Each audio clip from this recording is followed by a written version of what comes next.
Update that we're getting in right now from Moscow, and those are pictures of the tanks of both the Wagner Group and Russian army on the streets of different districts of Russia. Let me go across to Major General J.D. Bakshi.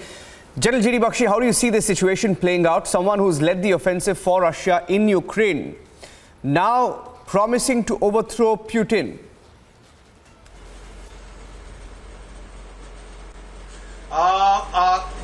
This is, Narayan, a very, very significant development. You know, it was long being anticipated that the Wagner Group boss was acting very erratic. He has an enormous ego. He has a very close identification with his troops, was very protective of his troops. He's been fighting in Bakhmut and been under considerable, combat stress. So he is acting in a way that is quite unhinged. He is now trying to talk of a march for justice onto Moscow. He's setting his sights not on Putin, but on the defense ministry and Shoigu and the military brass, against whom he had a big angst during the fighting in Bakhmut, because he felt they were not delivering adequate ammunition, etc. to him, because they wanted him to fail. But what he is doing now is quite erratic.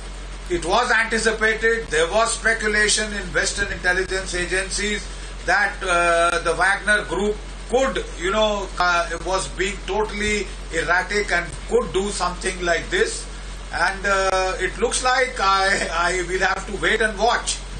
Right now there are negotiations on to prevent his march from Rostov-on-Don to Moscow. And in the meanwhile, President Putin has addressed the nation and said that this is a mutiny which will be quelled with all force. Though he has said quelled with all force, there were some reports that they had fired a missile onto the Wagner Group. That is what Prigozhin is claiming, and he's trying to use that to justify fighting with the Russians. But the Russian deputy defense minister was there negotiating with him. I think they'll first try negotiations, and then my understanding would be that if that doesn't work, they will not try and militarily operate against the whole group, but they may try a Spetsnaz operation to take out Prigozhin, who's acting quite unhinged and erratic. There is no doubt on that score. He is now trying to question, he's trying to say that the Russian military brass deliberately egged on Putin into this operation against Ukraine, that there was no threat from NATO, etc., etc. He's voicing the narrative of the West. So whether he's being paid a neat sum of money, I don't know. Time will, tell us that. But the simple fact is he's created a very, very precarious situation for the Russians. But I think it will all come under control, because the simple question is, will Wagner's troops follow Prigozhin into an attack on Moscow, into an attempt to overthrow Putin? I don't think so. I don't think so. They have adequate this thing.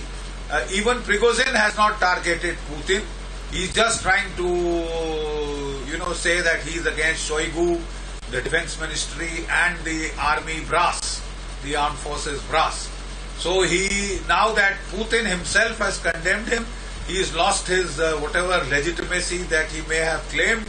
And any attack against the established order would be seen as a revolt, as a mutiny, as a coup d'etat attempt, and they will have to crush it. There is simply no two way. You can't allow a loose cannon like Prigozhin to just go on functioning. It will weaken Putin's authority.